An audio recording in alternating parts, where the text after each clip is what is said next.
अपार सच्चित सुखवारि राशेः यस्योर्म्यमात्रं भुवनं समस्तं गुहाहितं तं रमणं गभीरं चिन्ताविहीनं हृदि चिन्तयामि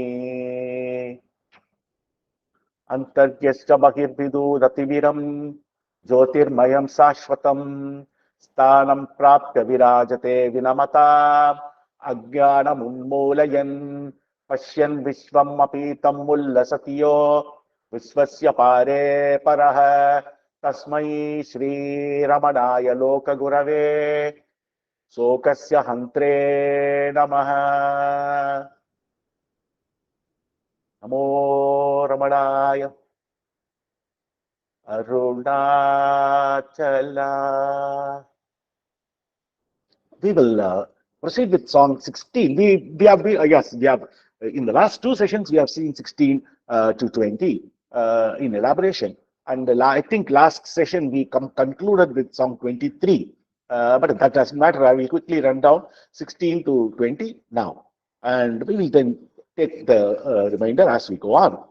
So the 16th song reads: Drishyavaritam Chittam Atmanah Chitvadarshanam Tatvadarshanam.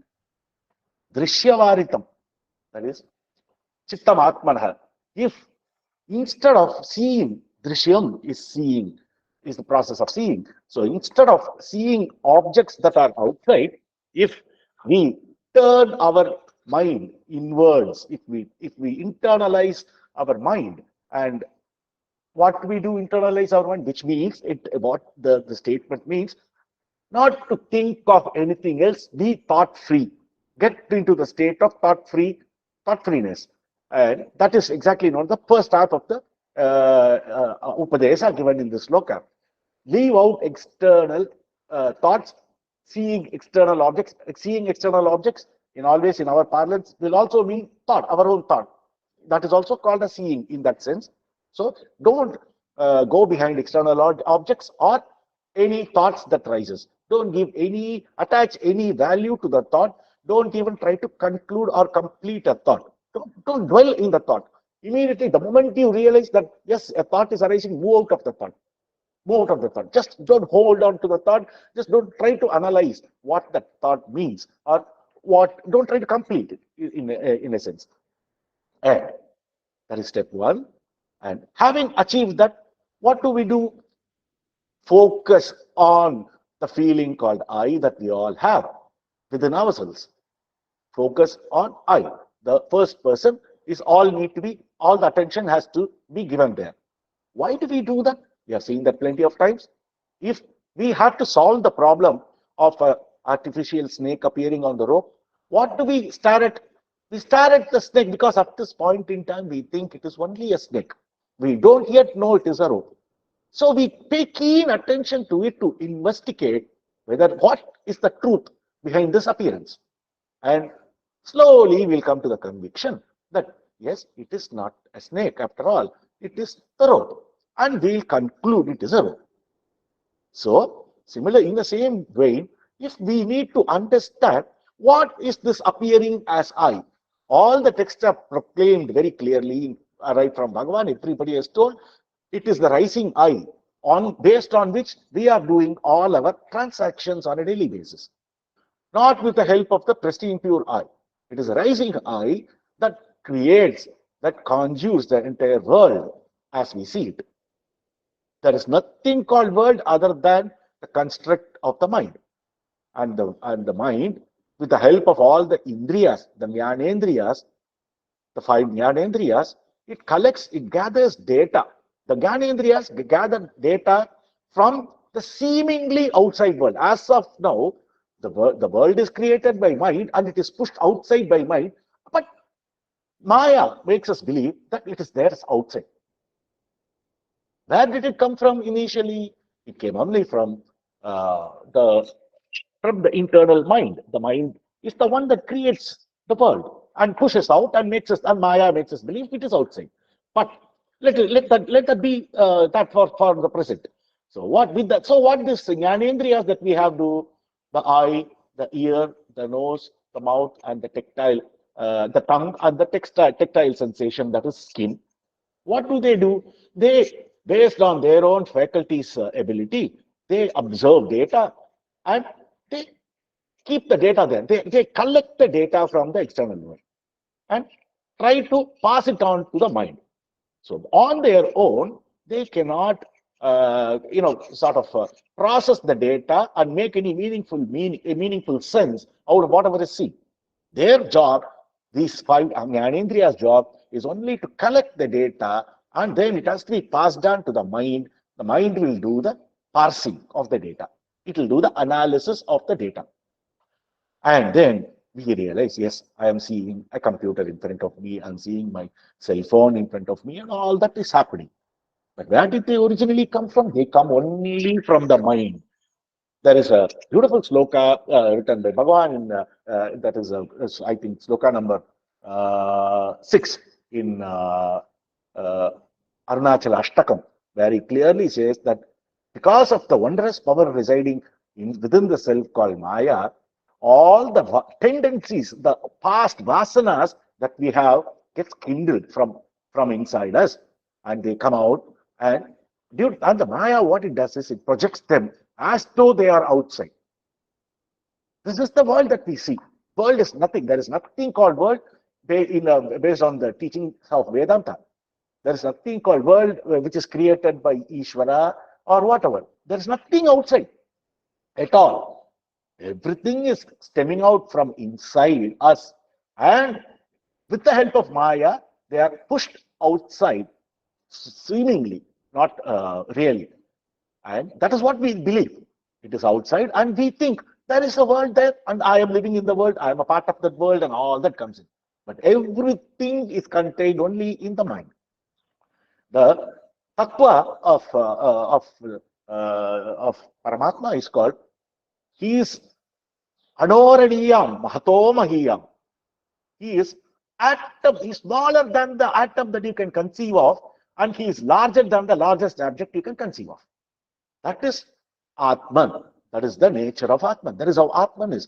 So he is slow, he is lower than the lower. So, and we all know our mind is so subtle, and our mind is being projected or illuminated from the Shakti of Atman, by the Shakti of Atman. So we can easily find out how much subtle that Atman has to be. We don't need to picturize, we don't need to sort of imagine anything about Atman, because Atman is always of the nature of being. It's not to be seen, it's not to be heard of. The Upanishads will say you have to hear about the Atman, you have to see the Atman and all that. They are all upachara, said for the sake of upachara. They are called, in Sanskrit, they are called gauna. Gauna statements are secondary statements. We'll have to understand the meaning of such statements which are gauna in nature accordingly. So what it means here is, you have to see Atman means you have to be Atman. Seeing Atman is nothing but being Atman. So everything is projected from within our vasanas, and they are projected outside. Again, these vasanas and all come forth only after our rising as I. Because there is nothing, no vasana can ever touch the pristine pure Atman. It is always on its own. It's always self-sufficient. It's always self-luminous. It does not need anything. But for the rising I to function, all these vasanas are needed. Because these vasanas are the raw material that is needed for our transaction in day-to-day life. What we see, as we spoke, is nothing but our vasanas.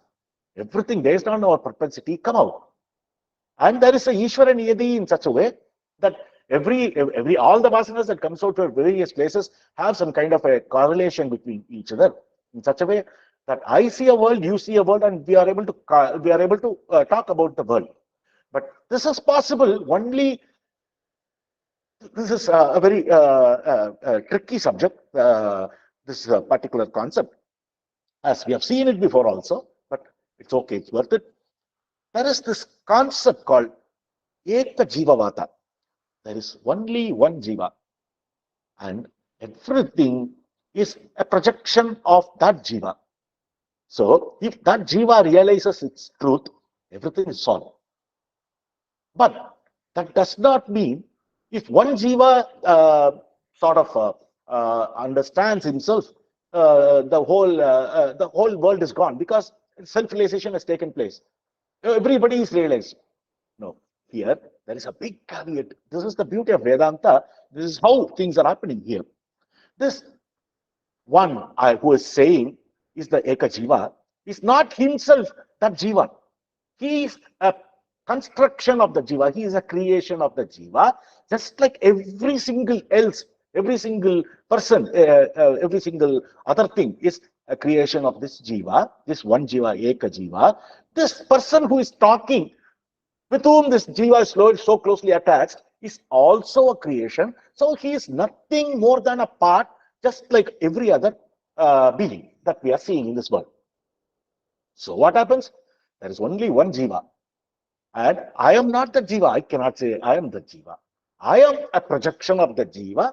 You are a projection of the Jiva. Everyone is a projection of the Jiva. So each one of these projections will have to solve their own problem. So what does the Jiva's problem getting solved means?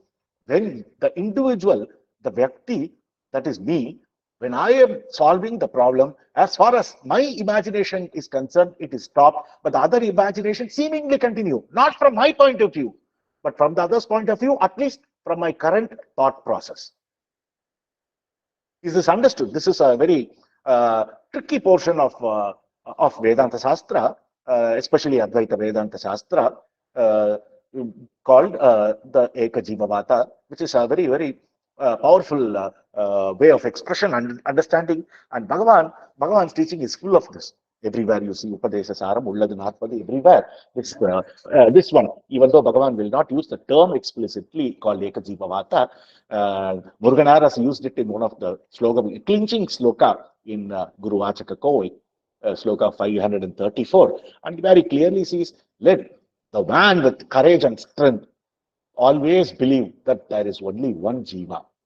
That there are multiple Jiva is postulated for the sake of people who have not yet got that maturity.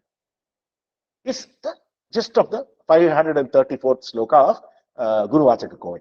So, let that man with strength, with the mental resolve, with the conviction that Vedanta Shastra is what I need to learn or what is true, let him always believe that there is Eka Jiva.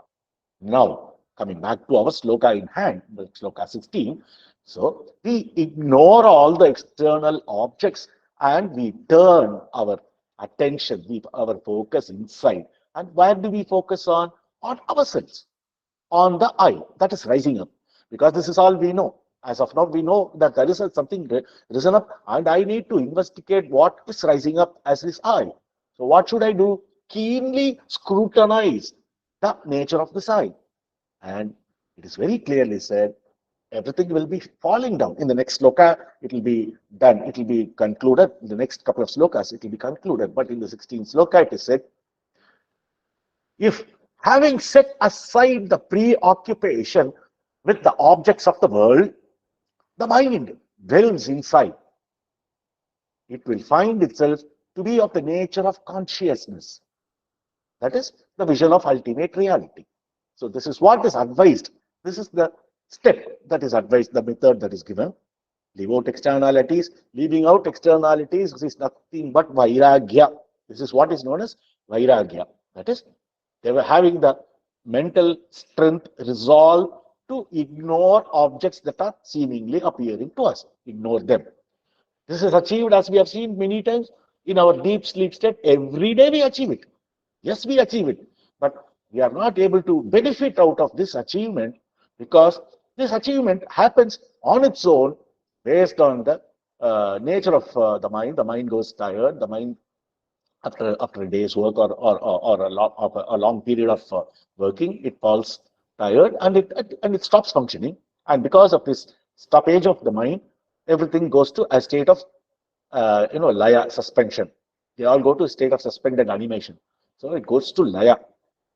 And When the samskara, when the mind is ready enough to again nurture this samsara, they all sprout up and the whole world comes out in the same route, the same way how it came about before, the previous day or the previous time before we went to deep sleep. Same Maya comes out and kindles, agitates the vasanas, and the vasanas through our senses are thrown out, and a whole world is getting formed, and we see the whole world with the help of the same senses through which we threw it out. This is the nature of the world. This is all the reality of the world that we know of. There is no more reality to the world that we see than this.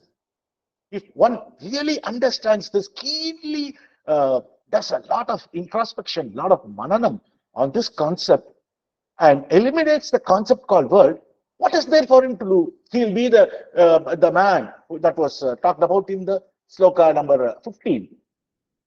Nashtamanasau, his mind is gone. When that kind of a mano nasa, that is nashtam of the mind, nashta means annihilation, when such kind of nashta is achieved, he's achieved everything. He's got nothing to do. All he has to do is just be. Just be. And that being is full of happiness. You don't need to move 1 inch, anything from here to there, or conceive anything, or use your mind, plan, scheme, whatever. Because the nature of Parabrahma is Ananda, unlimited. There is nothing other than Ananda. So he will always be in Ananda, which is what we have always been striving for. All of us, without exception, want to always be happy at all times. There is no exception to this rule. That is the only reason each one of us act in this world. Do something or the other. Okay, today I go to the market and buy my vegetable. Why? I want to be happy.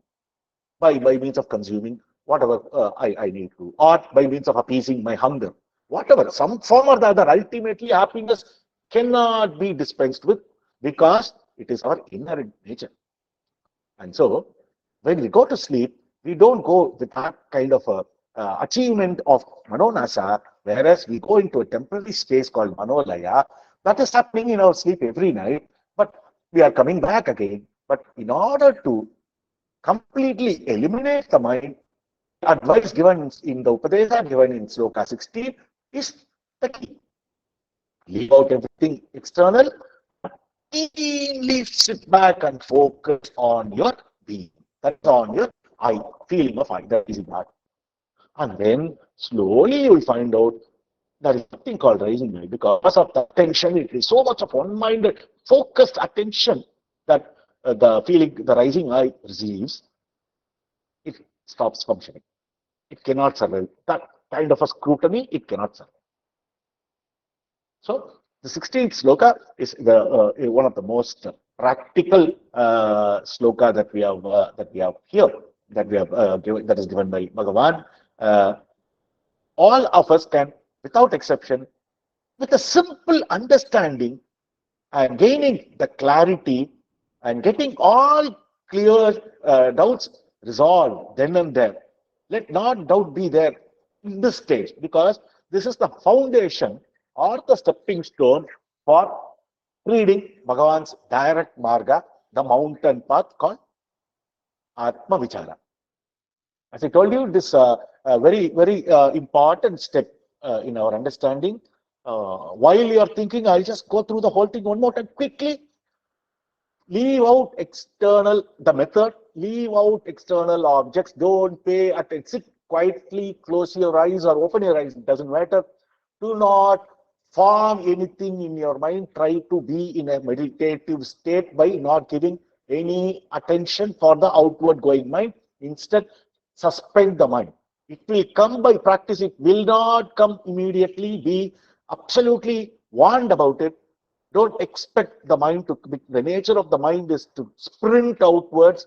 So we'll have to fight. It's a royal fight that has to happen, that has to take place to control, to check the mind from going out behind objects or behind thoughts or whatever. So that has to be achieved. That will be achieved only through practice. The practice, just sit back, be on a contemplative, concentrative mood. Don't think of anything. Just focus on yourself. So when you achieve the state of, the mind will slowly come to the point where it won't think too much. It will, because vasanas will get stirred up from past so many births. Who knows how many? Thousands and thousands of births. All that vasanas will spring up. They will spring up countless. So that is good as per the explanation given by our Bhagavan. Bhagavan clearly said, let the vasanas come out, they'll have to surface out to get removed. Otherwise, they'll be always in the internal depths deceptively, and finally, when we thought everything is assumed, they will spring forth in a big way, and we'll have to start afresh. So let the vasanas come out. Don't be afraid of them. The countless number of the millions of thoughts that come out. It does not matter. It's for your good.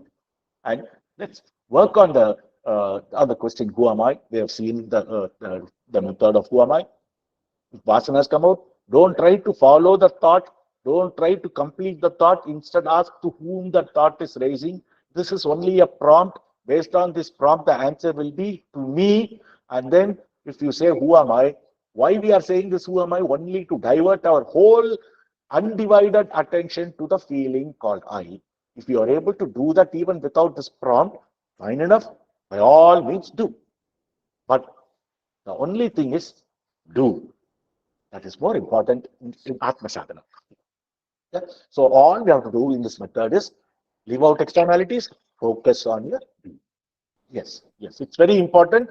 As I'll be very repetitive on this particular aspect or point, because it forms the core of our learning from here. Okay, so the next song, we'll go to the next song. Having set forth the methodology of what we should be doing, and it is said, Manasam tu kim margane krite na aiva manasam marga arjavat.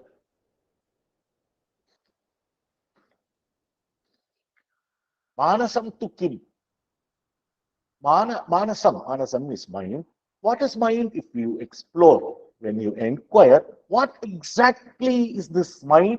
It will be found that there is nothing called mind at all. This is the direct path of realization of the self as taught by Bhagavan Ramana Maharshi. Manasam tu kim? Margane krite. If an inquiry is made, Margane is inquiry, krite is made, na aiva manasam. This is an emphasis word. Na aiva. There is no mind at all. There is no na aiva manasam. And marga arjava. This is the direct path. This is a very, very simple sloka and understandable by almost everybody who's got a little amount of comprehension and even an entry level of IQ, I should say, can easily understand it, because Bhagavan is never complicated anything. Whereas you see, you take up an Upanishad and read, there are a lot of grammar involved, there is a lot of things involved in all way, everywhere. And unless some guru comes and really explains that in terms of his commentary and other things, we'll get stuck. But Bhagavan is saying here, look at the simplicity with which he says, when an inquiry is made into what exactly is the mind, it will be found that there is no mind at all. Can anything be given in a more simpler terms? It's very because in this previous song he said, he has clearly told how to do it. Now he says what will happen if you do that. Based on the inquiry of keenly focusing on ourselves, our rising eye, we will find out, we'll be able to ascertain that there's nothing called mind at all. This is the 17th sloka. And okay, proceed. Let us go further to the 18th sloka.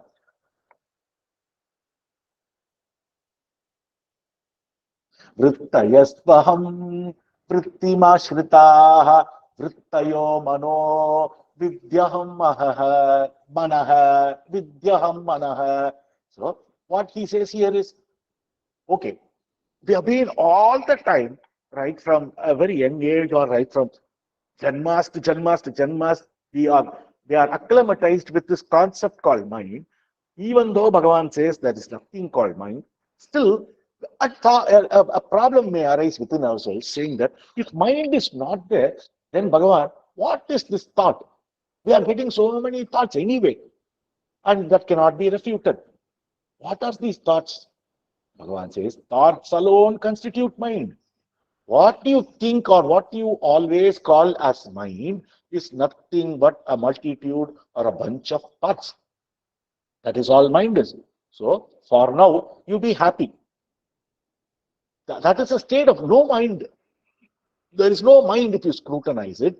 But even if you ask, even if you want to know what is, how are thoughts getting uh, accumulated, how are thoughts getting formed, and that what you think is mind is nothing but all the thoughts put together. So thoughts alone constitute the mind, and the very important step he introduces here in this 18th sloka is of all the thoughts, the thought called I is the first thought. This is the crux of our rising as I. What do we mean by rising as I? The first spark that happens, that comes out of our own real being, Sat, is nothing but the thought called I. And this thought called I also has another name called I am the body. It's because the I is a phantom. It needs something to catch hold of, otherwise, it does not know how to flourish. And it catches hold of the body. So the I holds the body. That is a kind of hold for the I to survive. So it holds the body. So the thought called I, the first thought, the root thought called I, is also known as the I am the body thought. Even though there is a small, lapse between these two steps, that is the rising of I, the first root thought called I, and then the I creating a body and clinging to the body. But in practice, we won't be able to see the difference. The moment everything comes in at the same time, in a flash. The I rises, let us say we come out of deep sleep, where nothing, the rising I is not there. Suddenly we are woken up, we wake up to the world, we wake up, suddenly the I springs forth. I, the recollection called I springs forth. And along with the I, the body springs forth. Immediately, the moment I wake up, I know I am so and so. And when that happens, parallelly, simultaneously, the world springs forth. I wake up from my bed, open my eyes, immediately I see everything that's in my room, through my window, through whatever, or through my mind for that matter. I'm able to see the world. So when did the world come out? Everything happens simultaneously, even though technically there is a small gap between all this. That is the rising of I and the creation of the body and the creation of the world. Even though there is technically a small gap, the gap is not felt by us, and everything appears totally simultaneous to us. Everything is one and the same, comes at one and the same moment in time. At least it appears so. So, in this sloka, it is said that don't worry, thoughts are nothing but mind, what you popularly call as mind. And of all the thought called I is the first thought, the I. It is only after the rising of I, all other thoughts come about. So, what is the implied meaning of this utterance by Bhagavan, saying that the thought called I is the first thought, and it has been clearly said, it is only because the I thought is there, all other thoughts are getting formed. So, in order to get rid of all of the thoughts, we don't need to work towards each and every formation, each and every thought or each and every object, nothing. All we know, Bhagavan has clearly given the clue that I is the thought called I is the first one. So all we have to do is work on the I thought. If the I thought is eliminated, the entire foundation of the samsara is uprooted in a stroke. This is again the beauty of Upadesa Saram, of what is given in Upadesa Saram, because history takes you to the culmination rather than wandering here and there and doing all mischief. just uproot the I thought, because that is the first thought is being declared here in this sloka.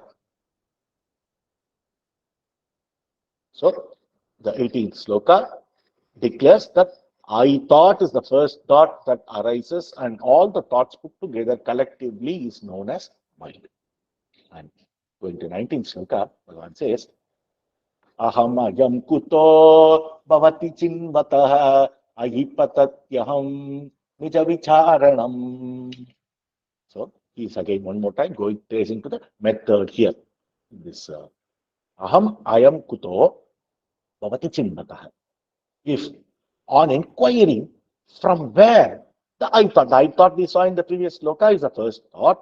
Now narrow the focus on the I thought, the first thought, and on inquiring where this I thought takes its birth, it is, and Bhagavan uses a term of ridicule here, I patatyaham, I patati, patati is false, I, oh, it falls on its own self. And what is that? It collapses. This is known as self-inquiry. So, Bhagavan's Marga is self-inquiry. Everybody knows, and a lot of people who come into the Bhagavan's Marga, to whom we meet first, may a lot of time ask, you, Bhagavan is teaching Atma Vichara, self-inquiry. What is that? Can you tell me? We are ready. Bhagavan has given this sloka. All we have to do is, initially, before getting completely into the complicated subject, just get in this sloka. Aham ayam kuto bhavati chinvatah. What is that? I.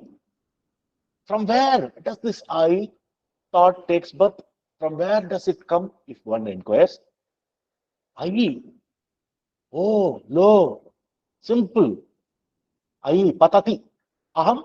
Patati aham, it falls on its own self. On aham, the individual I, falls on where will it fall? It will, the next sloka will elaborate it further. It falls. That is nothing but Atma Vichara. So if somebody asks what is self-inquiry method taught by Bhagavan, this sloka will give this sloka as a reply and give a small explanation on inquiry from where this I thought arises or takes birth, though the very I thought collapses. As we'll find out, there is no I thought. So what we have to do? We have to inquire where the I thought rises from. We have to persistently do this, and the I thought will be bogged down. And this is self-inquiry is declared by Bhagavan. And in the next song, that is song 20, what does Bhagavan say? Ahaminashabaji aham taya surati hrit swayam paramapurna sat. Ahami nashabaji. Nashabaji is having annihilated the aham, the individual I. Aham taya. There is a continuous current of feeling called I, without any interruption, without any room for anything else. This I thought will surge. This I will surge forth again. This is not an I thought. We can say it is I. The original I is now coming out. It's showing up to us. To us, to itself. Because we have already told it is the only thing existent. And how does it know itself? Because it is Chit also. The feeling called I is the Sat called I knows itself because it is also the Chit. That's it called I. It is also the Ananda called I. So, when by this method of inquiry, the mind is annihilated, ahami nashabaji. When that nashabaji is achieved, aham taya, spurati hrit swayam, on its own it flashes. Swayam, on its own it flashes from the heart. Kriti, Krit Swayam, in heart it will surge forth on its own. And Paramapurna Sat. This is what we are working towards. This is the I, that we all want to have darshan of. This is the paramparul. This is the paramam of all. It is only because of this I, all the God that we know of in this world has come about. It is the God of gods, we can say in that sense. It is ekam, it is on its own. Ekam eva advitiyam. It is advitiyam. It is ekam eva advitiyam. There is nothing else other than this. And this is forever, forever, forever existing. So how are we achieving that? When the individual I is annihilated by means of keen focus and the I thought falls down, this feeling, this unstoppable current called I am I. So if anybody at this point in time has to explain who he is, he can only say, I am I. Just like how I say, I am Vasu. That all that everything goes off. I am I again. There's only one thing I. So if at all I have to explain who I am I. What else can I explain? So we have come, we have achieved the ultimate purpose of having come to Bhagavan with his own grace, with his with his own grace. We are falling at his feet of Bhagavan, and Bhagavan is gracefully giving us this Upadesa Saram, and we are all with sincerity catching up every time it is possible to get the gist of the Upadesa Saram. And with this sloka 19, when the sloka 19 is done, 20 is done well, we have achieved. Bhagavan has taken us. It also is a fact that you have this book called Upadesa Saram, and for clarification, the book called Who Am I With You? Nothing else is needed. Because step by step he is taking to every, especially in the fourth 5 slokas starting 16 to 20. Has not Bhagavan given everything? This is Bhagavan. This brevity and clarity, I have not seen anybody else given like this. So many, I've heard stories about so many Gurumars and bits and pieces here and there. They'll all talk something, go something, exemplify so many things. See, has there been any example in this? Bhagavan is directly able to give the point to us directly from 16 to 20. Such is the beauty and power of Upadesa Saram. And Bhagavan, in all its mercy, has given Upadesa Saram in 4 different languages to us. He started with Tamil based on the prompting of Muruganar. Immediately, Bhagavan knows the importance of this sloka. So, as soon as the request came from Muruganar, he sat down and he wrote, as we saw, in one go. And immediately, based on the request from Kavi Kantakarapati Muni, translated it into Sanskrit in form of Upadesa Saram. And immediately, because based on the request given by folks from folks like Suri Nagama and other people, he translated it in Telugu. Immediately, when our Malayalam friends they asked Bhagavan, requested Bhagavan, he translated it into Malayalam. So, because of the importance of the work, Bhagavan went ahead and gave it in so many languages to us, and with such brevity and such clarity, all rolled together in one. I'd be very happy if anyone can chant 16 to 20 one more time, please.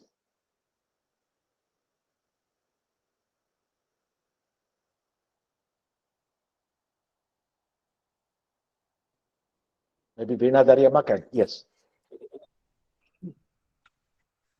दृश्यवारितं चित्तमात्मनः चित्वदर्शनं तत्त्वदर्शनं मानसं तु किं मार्गणे कृते नैव मानसं मार्गार्जवात् वृत्तयस्त्वहं वृत्तिमाश्रिताः वृत्तयो मनो विद्यहं मनः अहमयं कुतो भवति चिन्वतः ऐपतत्यहं निजविचारणं अहमिनासभा जहमहन्तया स्फुरति हृत्स्वयं परमपूर्णसत्.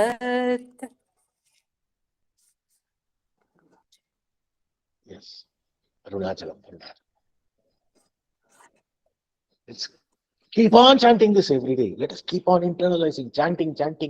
Bhagavan used to say about the example given in that case was Ulladu Narpadu, when sub-registrar Narayana here, when he asked Bhagavan, all these people, you are all talking so much about Vedanta, about Upanishads and everything, sitting and discussing. I don't know, I've not had the orientation to learn all that. And he said, Bhagavan said, you know Upadesa Saram, Ladin. Yes, Bhagavan, I know it thoroughly. Keep chanting that forever.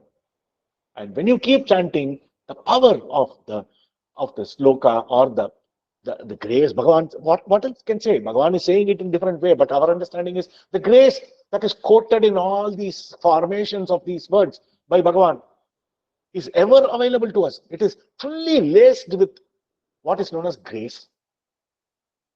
So Bhagavan says, the words will fall off somewhere, but the content, the import of the words will go within your heart. This is the only sadhana. And Sub-Registrar Narayana, he took this as the only sadhana. He says, this is enough for me. Bhagavan, he became so happy. Day in, day out, he'll wake up at around 4:30, 5 o'clock in the morning. As soon as he wake up, he used to have some cows and calves in his home, and right from the first job, he'll be chanting only Ulladhu Narpadu through the day. Unless he has something else to do, unless he has to talk to somebody or get into some ashram work or whatever. The only thing he did was chant Ulladhu Narpadu. Similarly, we can take the the slokas that is so much edged, so much glazed with the grace of Bhagavan and keep chanting it again and again. I'm walking, okay, now I finished chanting it once, okay, I'll come back and chant again. Keep chanting it. We have Bhagavan has vouchsafed to us that chanting these slokas are extremely powerful. So even if somebody has is in a position to complain that no, I'm not able to sit in vichara, I don't have time, or some excuse, this chanting itself can be treated as your sadhana for now. You can later on, if at all there is a propensity that drives you towards that sitting in vichara, that let it happen, fine. But this chanting, who cannot do? All we have to do is take some little initial pain and commit it to memory. And is it any difficult? We are all seeing it, how familiar everyone has become over a period of 5 weeks of chanting that we are doing in the Sunday evening, on Sunday evenings. We are able to get there. So all we have to do is uphold the spirit of chanting Upadesa Saram initially. Don't leave it. Wherever there is an opportunity, reject everybody else and you start singing. So 16 to 20 is so much of a dynamite. It's such a powerful dynamite, and nothing else can give volume. No other big volumes can give the clarity that these 5 slokas have given to us. Moving to 21st sloka. Having completed the marga, he says, okay, we have talked quite a bit about this I. Let us see about the nature of this I. Idam aham pada abhikyam anvaham ahamilina pyalaya sattaya. Idam aham pada, which is this word called I, aham pada. Aham pada is the term. Aham pada is the term called I. Abhikyam, the view or understanding. Anvaham. Anvaham is day after day after day. That is again every day. Anavaratam we say in Tamil. Anvaham in Sanskrit. Every day. Ahami Leena Kepi. Ahami Leena Kepi. The individual I, ego, even when that ego has subsided, layam, lena kp, even the T, the sound is even. Even if it lenam is subsidence, layam, even if it subsides, the original I does not subside. Alaya satyaya, without getting subsided, it the being glows as I. The gist is this. We always use the term I on our daily basis. Every time, has there been, can anybody recall even one single day in your life ever since you knew, ever since that is, you know what things are from the kindergarten stage, from the kid stage? Have we not used the term I at least once? We have. We cannot dispense it. It is extremely important for us to live in this world, and our entire samsara revolves around this I. So, whenever we say this, use the term called I, either knowingly or unknowingly, thinking it to be the Paramapurusha, the Sachitananda, or thinking it to be this body, or thinking it to be anything else, my mind, whatever it is. However you think, the only meaning for this usage called, the term called I, is Sachitananda. Is being expounded, explained in this sloka. This is the understanding about the term I. It is that which even when the individual I, ego, subsides as in deep sleep. In deep sleep, the ego is gone. So, who is going to claim the ownership? Who is going to claim the I? This I, pristine, pure, is going to shine on its own. It continues unsubsided as pure being day after day, throughout the three states of waking, dream, and deep sleep. So, this is a concept that we have to get etched in our mind whenever we say I, whenever I is being thought about, it is nothing other than the pristine, pure Sachitananda Paramapurusha, the I.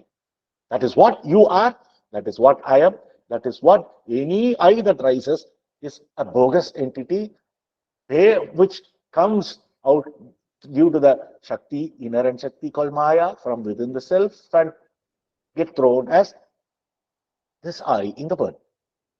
Again, there is no answer to the question as to why there is Maya and why this I came out from Paramapurusha, from Sachitananda. No, this question cannot be answered, has been declared clearly, because that is Maya. That is the nature of Maya. One cannot scrutinize Maya and understand what Maya is. Ishvara Maya, it's called because it is inherent power within the Ishvara. So the Maya will make this I come out. And Bhagavad Pada Shankaracharya, always when somebody asks him, he will say, why do you worry? Now you have a problem to solve because you are clear that an I has risen. Now, rather than trying to find out how this I came about, try to eliminate that I. After that, then after elimination of that I, you will know that there's no problem to solve at all, because this original, from the original I, Paramapurusha, the spark called I never came out. You will know. Even now, 100 times, 1,000 times, 1,000,000 times I tell you so, you will not believe. So, the only duty that you have is to solve this problem of I by eliminating it, rather than trying to research around it. By how did it come out, from where did it come out, and all that is unwanted. We have a problem, let us work on the problem. Then let us go to philosophy. Let us try to philosophize the whole concept a little later. After we solve this problem, immediate burning problem, our entire half of our body is under fire now. First, what will you do? You will try to first extinguish the fire. That will be the natural thing to do initially. First thing, before finding out where did this fire come from, where did fire catch on my hand, catch hold in my hand or hair, whatever. Will anybody be doing that research? Similarly, we have a burning issue called this I that has come up, and that is causing that is thrown us tormented in this ocean called samsara. So we will have to get out of this samsara. That has to be the first thing, because otherwise it is choking you. You are not able to breathe. Meaning it will kill this body, take another body. It will kill that body, take another body. You are in huge amount of danger. Only thing we are, because it's so natural to us, we are okay. I'll die. I'll take another body. No, that is not the spirit of Vedanta. This is not the spirit of a sadhaka. I have to solve this problem here and now. This is the ultimate frame of mind with which a sadhaka should be working. Let me solve this problem. This is a burning issue. I have no other job. The only reason I acquired this body is to ensure that is to know who I am. Bhagavan has made this very clear. The only purpose for which you have taken a body is not to have a nice body, not to have a nice, create a nice environment and be in a nice luxury. No. The only purpose is to know who you are. Until such time we are able to achieve that, one should not rest. There's no rest for one. Keep going, keep going. Let us take baby steps initially. How does it matter? Let it be totally baby steps. And it will slowly settle down. And here in the sloka, Bhagavan says, even without knowing, even when the ego either it flourishes or when it goes to total laya in form of sleep, there is a feeling of I, and that is the original I.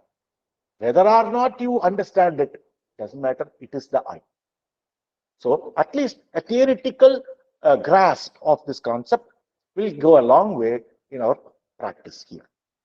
So Bhagavan says, understand. If you understand this term called I, which even when the individual I has risen or subsided, for that matter, in the deep sleep, as in the deep sleep, the feeling of I is there, and that is you. That is the pristine, pure I that you have. And it shines continuously in all three states. And that is exactly what is known as Turiya. You may say Turiya. Turiya is popularly in Vedanta terms called, there are three states called Jagrat, Swapna, Sushupti, three states. And this Turiya is transcending all three, and so it is four. But at the state of, when you look at Turiya, you will find out these three states are not there at all. They are bogus. Only Turiya is there. So how can Turiya be called fourth? This Bhagavan asked this in one of the slokas in Ulladinarpadu. It is not, it is wrong to say Turiya is fourth. Turiya is only. And the Turiya itself is Turiya Atita. So because it is only one, what should it transcend? To become Atita. There's nothing to transcend. So Turiya is always the only one. And that Turiya is what is referred to in the sloka. So if we, whether we know or not, the I is nothing other than Turiya. The I. The pristine, pure I. Satchitananda.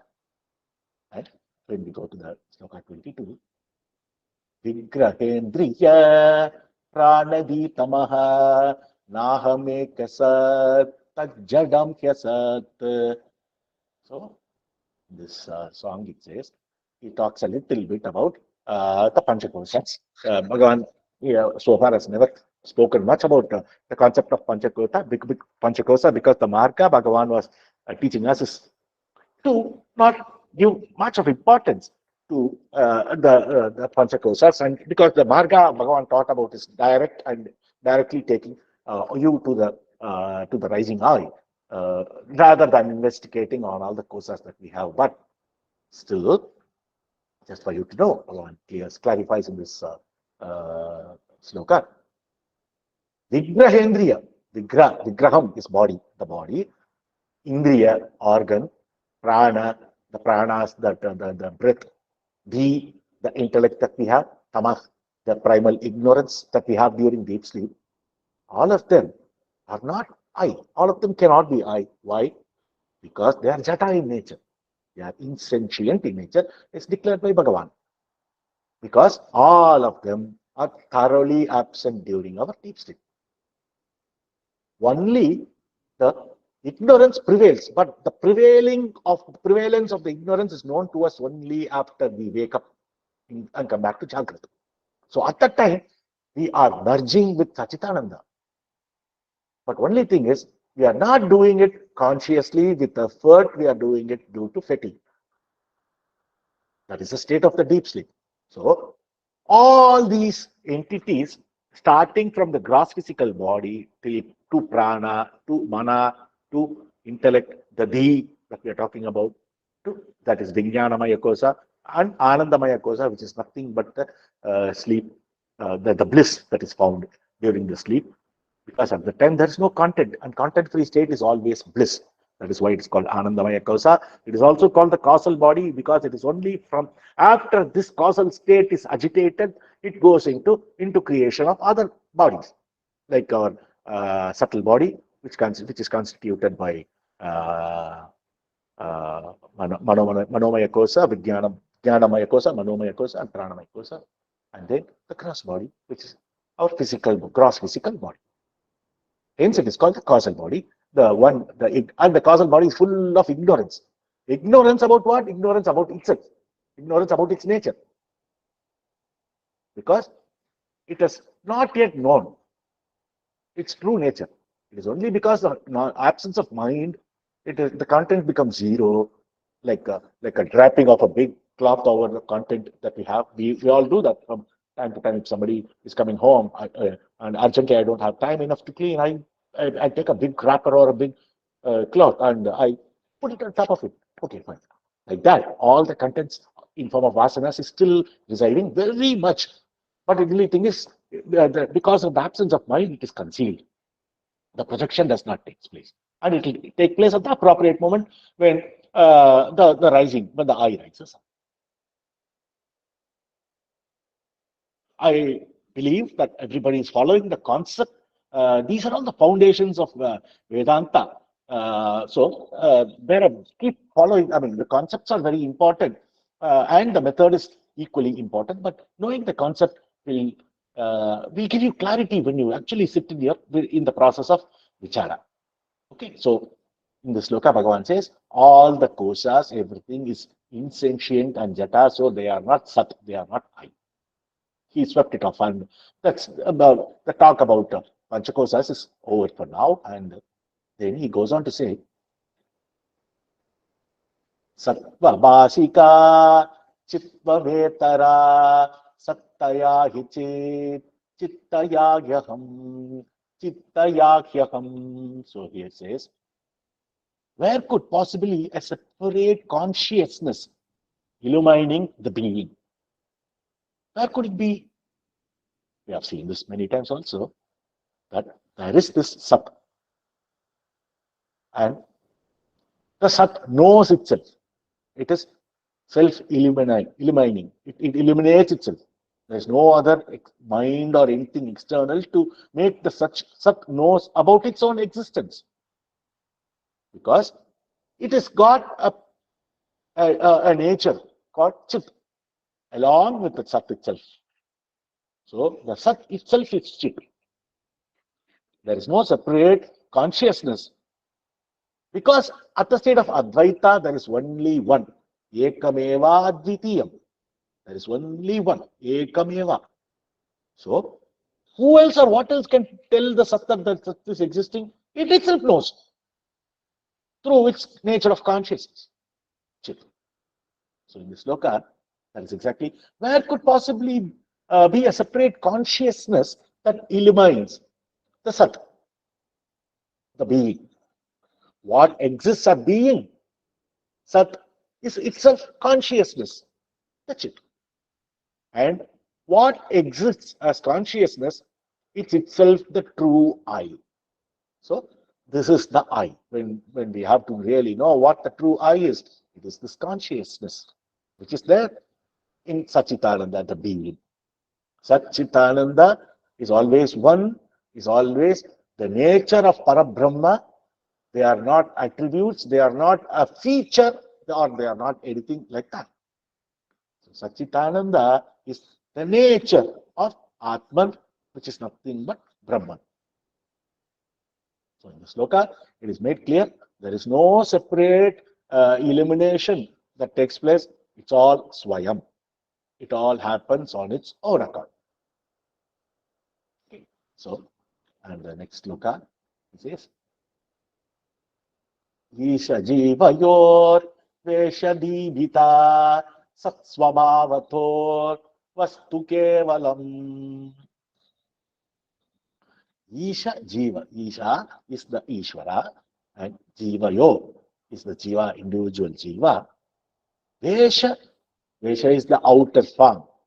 The is intellect we have seen before. Vesha, the Vidha. That is the difference. The outer form alone is different. The Vesha that we take.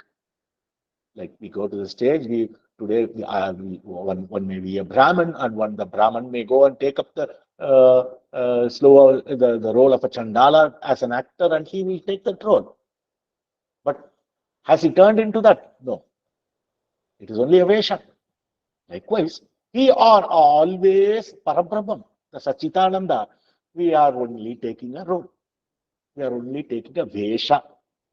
So, what is the difference between Isha and there? Even though Isha, the Iswara Tattvam and the Jiva Tattvam are seem to be different, they are only apparently different. Why? Because of what is known as the Upadis that we have.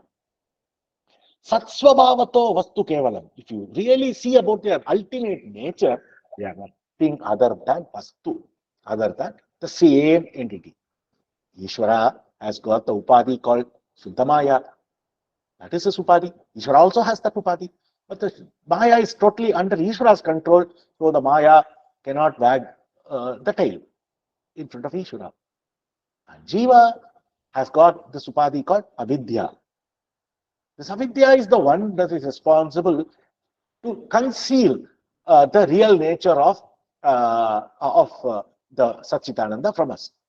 It conceals. Avaranam, it's called a Shakti called Avarana.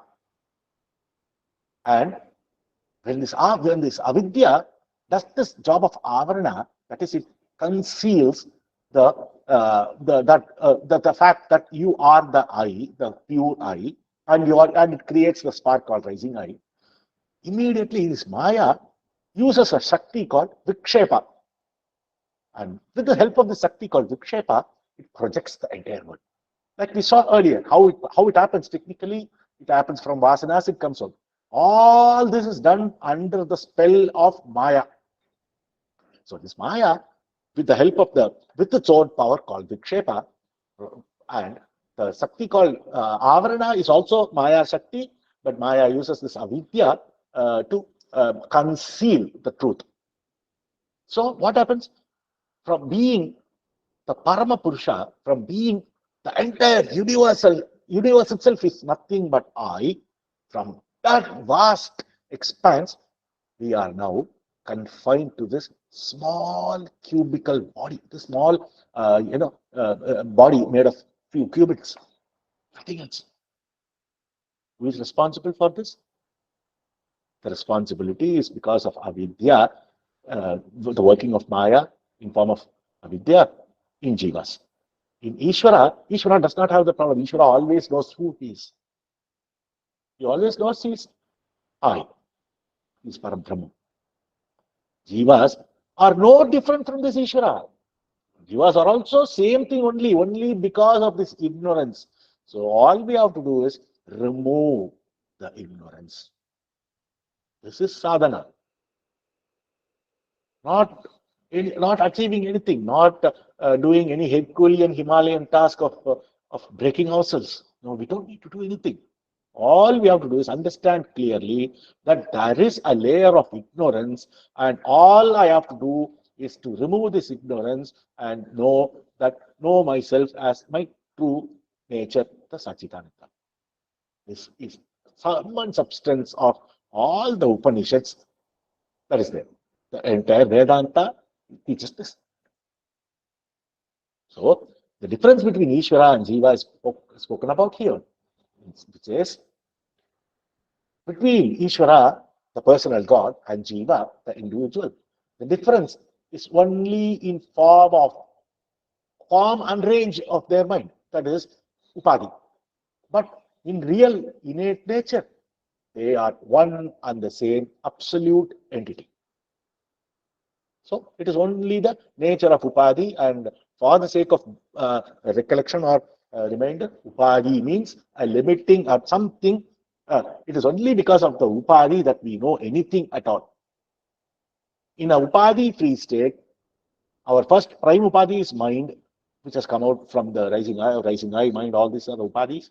So when the Upadhi is gone, will be Satchitananda, and we know anything only because of Upadhi. Without Upadhi coming in, all the objects of this world are nothing but Upadhis. Like we have seen one example before. You walk into an airport where there is a very big glass wall, huge glass, and it's sparkling clean. We won't even know that there is a glass. And if there is every possibility, we'll go and bang ourselves. But this airport authority, what they will do is they place a lot of stickers on the glass. Red circle, blue circle, green circle, whatever. In order to make us understand there is a wall. And these circles are called upadhis. The plain glass that is always there is equivalent to your Parabrahman. And when upadhi comes in only when we know, other than the upadhis, we won't be able to recognize anything at all in this world. Some big space has to be broken up by means of, let us say there is a huge ground, huge space. I bring in some table or chair or whatever, I put it, and then I know space around this chair or table. This is called upadhi, limiting adjunct. So this only upadhi, the kind of upadhi that Ishvara has and the kind of upadhi that Jiva has is the only difference between Ishvara and Jiva. Otherwise, by their nature of being, they are one and the same. Okay, this is sloka number 24. And in sloka 25, he takes about the same concept. Veshaha natah swatmadarshanam ishadarshanam swatmarupatah. This is the 25th sloka.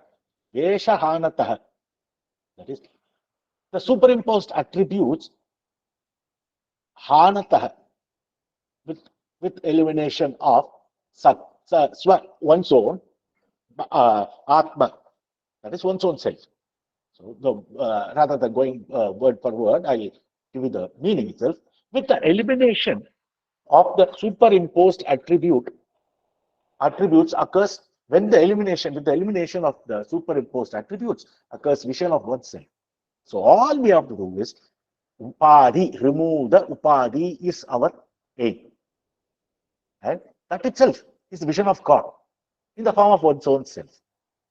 So in the previous song, it is said that Ishvara and Jiva are different from each other only by the nature of their upadhi. Now that, yes, you have given me a good statement, what should I do? All you have to do is given in this statement, in this sloka, saying that remove the upadhi. Upadhi nasha, get rid of the upadhi. This is what is given here. The superimposed attributes are gross, subtle bodies. All these bodies that we are talking about, they are all nothing but upadhis. Get rid of them. Know that they are not you. Once you eliminate all these unwanted upadhis, you will know that you and Ishvara are one the same. Because Ishvara now is under the spell of only Suttamaya that won't do anything under his control. Now, after we eliminate all this, we are also coming into that phase of Suttamaya, of being, because all this avidya is being destroyed by us. So, what we have to do after knowing that you and Ishvara are the same, only the upadhi is different, simple, obvious recommendation becomes upadhi nasha. You say this is the only difference between you and me. I want to be like you. So whatever that in between, remove it. Then I become you. Same thing in Ishvara and Jiva. So this is only upadhi. So when all the upadhis are needed or removed, how do we remove all the upadhis? Sloka 16 to 20 will help you remove all the upadhis. Anything that you have conjured, imagined, brought about from nowhere, Everything is nothing but Upadhi, and we are getting rid of all this Upadhi, including the first Upadhi called mind, and destroying the Upadhi. We are going to a state of no Upadhi, which means we become Ishvara. We are on par with Ishvara, or we are Ishvara. Why on par? On par is a dualistic language. We are Ishvara, we become Ishvara. There is no difference between Ishvara and Jiva. This is what Vedanta in form of Advaita always says. Man is God, excepting for the Upadhi. Man is God. Other Vedantic schools like Vasishtadvaita and Dvaita may have their own little different philosophy, but our focus is Bhagavan's teaching, which is nothing but pure Advaita. So here it is clearly said, you and the God that you pray to or think of or conceive of is nothing but one and the same. Only God has a different Upadhi, you have a different Upadhi. So if you want to be God, God like God itself, remove that Upadhi. Work towards Upadhi, work towards eliminating the Upadhi. How? By following the teachings of Bhagavan. Atma Vichara is nothing, the purpose of Atma Vichara is for Upadhi Nasha. Get rid of the Upadhi.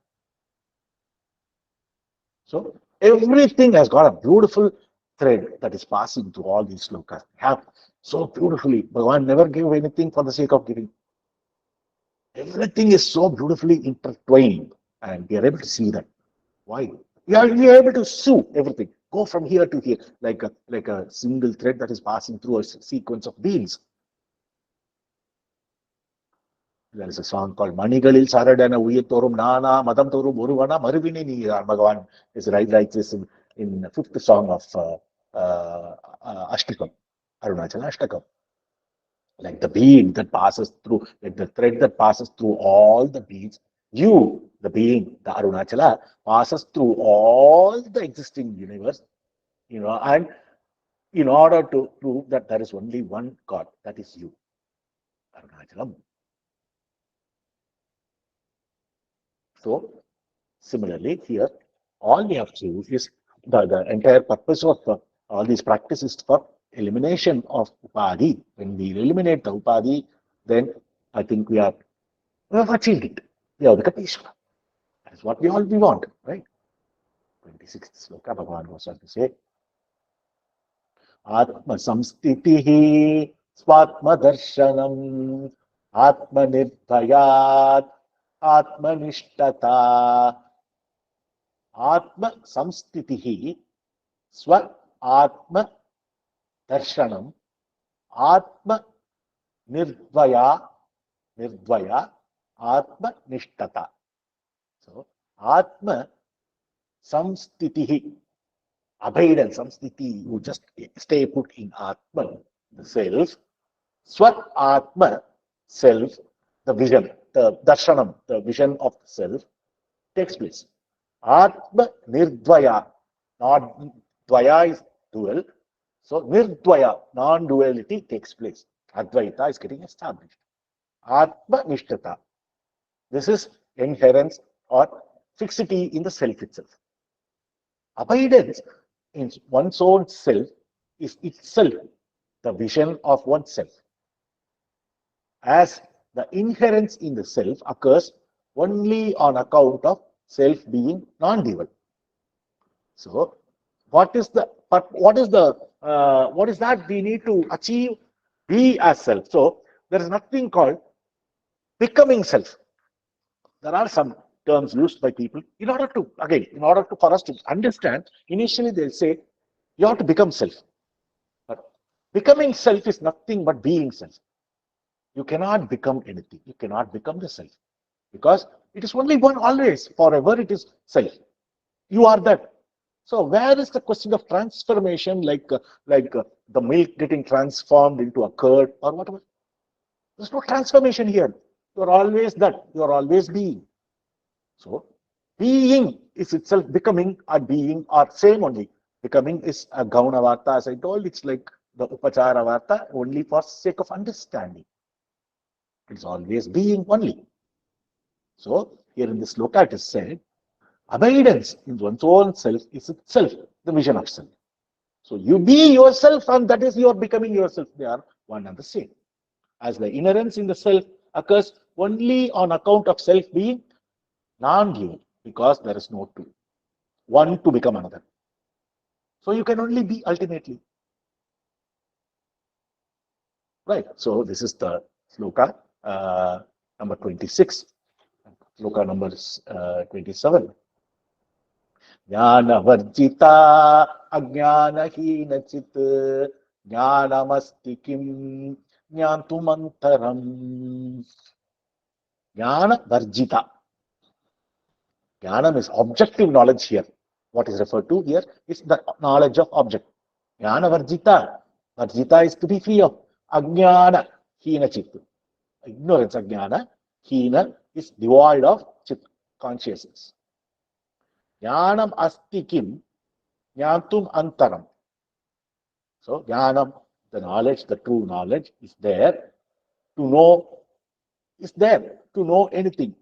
Any difference can be known only by true knowledge. So consciousness that is free of objective knowledge and devoid of ignorance is true knowledge. Popularly, we call in our worldly life, if you know something, you say you are knowledgeable or you have knowledge of that. If you don't know, you say you are ignorant of that. So we say there are two categories, and somebody who has been very intelligent from a very childhood stage and has been studying hard or reading quite a bit or exposed to quite a lot of things, and he is considered knowledgeable. Look at the child, how knowledgeable he is. We are proud of the child. And one who does not know, he is ignorant. Similarly, you come to a professional life, he is a very strong, he's a starlet, he's a manager of par excellence. He's knowledgeable. He knows everything. Right? He's got everything. Whereas other people who are subordinates, no, they are not on par. They don't. They are ignorant. They have a lot of ignorance. They may have some knowledge, but they are all ignorant. And come to philosophy learning, we say, oh, this man, he knows quite a lot of Upanishads. He's got everything. He knows. He's studied all Bhagavan's literature. He studied all Vedantic literature, all Upanishads, Sankarabhashyam, whatever. He's very knowledgeable. The others are ignorant. And according to ultimate Vedanta and according to the teaching of Bhagavan, every knowledge and every ignorance is nothing but ignorance, thorough ignorance. So, if somebody takes pride in knowing anything, there is nothing more foolish than that pride. Because it is nothing, it falls under the realm of ignorance only, never under the realm of knowledge. So, what is knowledge? By eliminating the rising I and being the self-effulgent knowledge, the chit, that is the knowledge, original knowledge, that is the true knowledge. And never the knowledge that is created by the rising of this I. Being is knowledge. It's being studied here. Consciousness that is free of objective knowledge. All the objects that we know through mind is objective knowledge only. The only true knowledge that is there is being, where mind is not used. That is knowledge. As against the so-called knowledge and ignorance that we talk about in our day-to-day life, in our samsaric life. So never ever think one is knowledgeable, the other is not knowledgeable. Both are equally ignorant until one realizes the self. That thing is achieved till self is realized. So this is the 27th song. It is the statement has been clearly made as to the distinction between knowledge and ignorance. So don't gain lot of sit and read quite a lot of Upanishadic commentaries and other things and gain knowledge. Not work further, because and we tend to think it is knowledge, but a clear indication is given in this song that no, these are the book knowledge. They are not your knowledge. They are not true knowledge. Ultimately, when you see, they come under the realm of ignorance. So, okay, you have accumulated this knowledge. It is a useful stepping stone. You step on that stone, go to the next ladder, which is self. If you don't do that, if you stop with this book knowledge, it's of no use. Because the cycle of samsara is going to continue like exactly the same way, like it is going to continue to the same ignorant person. Another ignorant person who is there, who does not have the knowledge of Upanishads. He dies, he is born again, takes another body according to his vasana, circumstances, and other things, karma, everything. You, with the fully possessed with knowledge of the Upanishads, but not attained the practical knowledge, not transcended the mind, not killed the mind. You are going to die. Your body is going to drop. You are going to take another body, like the same, like how it happened to the other person. But you are going to take, you are going, circumstances are going to be different in the sense you are going to, based on your learned, based on your vasanas, based on your karmas, you are going to be born in that kind of a circumstance. Beyond that, there is no difference. Because ultimately, you have not achieved anything. Your realm is only ignorance. Climb out is being clearly given in this 27th sloka. 28th sloka, Kim Swarupametyatma Kim Swarupametyatmadarshanam Yatmadarshane Avyaya Bhavat Purnachitsukam Kim Swarupam iti. Kim Swarupami. So the word join, iti, it becomes. Kim Swarupam iti. What is the real nature of one Kim? If you inquire such, Atma Darshane, the self, when the vision is obtained of Atma, Avyaya Bhava, inexhaustible or unending, Abhava, unborn, Apurna. Apurna means all pervading. Purnam, it's there everywhere. It's infinite. It's Apurva. It's there everywhere. Chit Sukham. That is a consciousness bliss. The bliss of consciousness is everywhere. So, yeah, the bliss aspect of Satchitananda is also talked a little bit in the sloka, when the vision of self is obtained by inquiry as to what one's real nature is. What happens? There occurs a consciousness bliss that is unborn, unending, and all pervading. The words used here is unborn, avyaya, inexhaustible, abhava, unborn. This is nothing but ajata. There is no ja here. Ja is to be born. Aja is what is talked about here. Avyaya, inexhaustible. Abhava, abhava is unborn. Apurna. Apurna is all pervading. Purnam. Apurna. So, what will happen when we realize the self? This is what will happen. You will always be immersed in joy, in happiness. Joy is a very tough word, but happiness. You will always be in the state of happiness because happiness is an inherent nature of Sachidananda, like Sat and Chit happiness, Ananda, the bliss component is always there. And because this bliss is Purnam, it is filled everywhere. There is not even 1 inch that is there without this Anandam. So you are forever in the state of Anandam. You always know, you always be Sat. You always know of your being Chit.